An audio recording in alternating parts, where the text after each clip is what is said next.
आज का वचन, पहला पाठ विधि विवरण अध्याय 4 पद संख्या 32 से 34, 39 से 40। ईश्वर ने जब पृथ्वी पर मनुष्य की सृष्टि की थी, तुम तब से लेकर अपने पहले के प्राचीन युगों का हाल पूछो।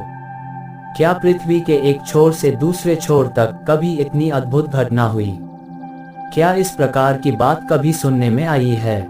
क्या और कोई ऐसा राष्ट्र है जिसने तुम लोगों की तरह अग्नि में से बोलते हुए ईश्वर की वाणी सुनी और जीवित बच गया हो?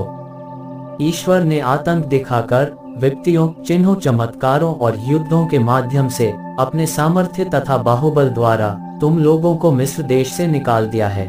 ये सब तुमने अपनी आंखों से देखा है। क्या और कोई ऐसा ईश्वर है जिसने इस तरह किसी दूसरे राष्ट्र में से अपना राष्ट्र चुना हो? आज ये जान लो और इस पर मन ही मन विचार करो कि ऊपर आकाश में तथा नीचे पृथ्वी पर प्रभु ही ईश्वर है, उसके सिवा कोई और ईश्वर नहीं है। मैं तुम लोगों को आज उसके नियम और आदेश सुनाता हूँ। तुम उनका पालन किया करो, जिससे जो देश तुम्हारा प्रभु ईश्वर तुम्हें सदा के लिए देने वाला है, उसमें तुमको और तुम्हारे पुत्रों को सुख, शांति तथा लंबी आयु मिल सके। यह प्रभु की वाणी है। सुसमाचार संत मत्ती अध्याय 28 पद संख्या 16 से 20। तब 11 शिष्य गलीलिया की उस पहाड़ी के पास गए जहां ईसा ने उन्हें बुलाया था। उन्होंने ईसा को देखकर दंडवत किया, किंतु किसी किसी को संदेह भी हुआ। तब ईसा ने उनके पास आकर कहा, मुझे स्वर्ग में और पृथ्वी पर पूरा अधिकार मिला है, इसलिए तुम लोग जाकर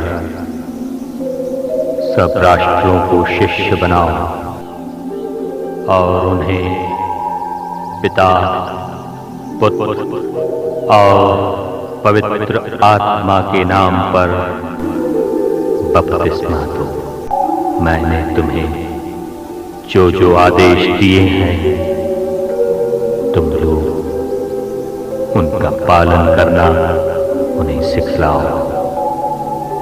और याद रखो, मैं संसार के अंत तक सदा तुम्हारे साथ हूं। यह प्रभु का पवित्र सुसमाचार है।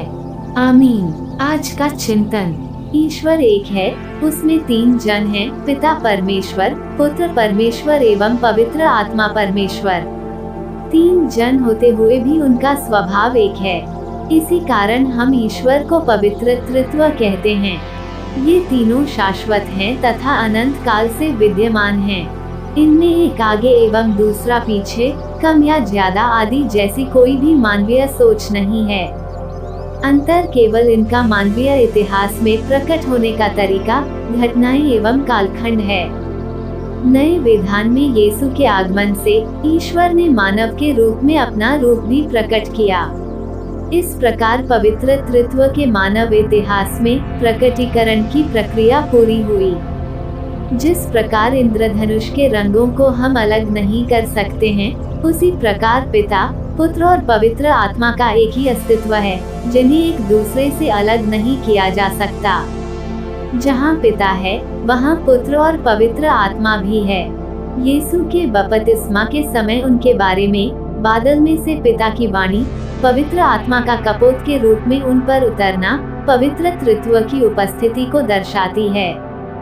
जब यीशु कहते हैं कि मैं पवित्र आत्मा को भेजूंगा, तो इसका मतलब यह नहीं है कि पवित्र आत्मा यीशु के साथ नहीं है। जब सूरज चमकता है तो चांद और तारे दिखाई नहीं देते हैं, किंतु वे उसी प्रकार बने रहते हैं। इसी प्रकार यीशु के दुनिया में रहते समय पवित्र आत्मा का अनुभव मानव नहीं कर पाता था। यीशु की प्रतिज्ञा पवित्र आत्मा का अनुभव प्रदान करने की थी। पवित्र त्रित्व को मानवीय बुद्धि से समझना अत्यंत कठिन है। यह ऐसा गूढ़ रहस्य है जिसे हम विश्वास तथा प्रार्थना के द्वारा आत्मा की प्रेरणा से दिल की गहराइयों में अनुभव कर सकते हैं। जब जब हम क्रूस का चिन्ह बनाते हैं, तब हम पवित्र त्रित्व पर अपना विश्वास प्रकट करते हैं। आमीन।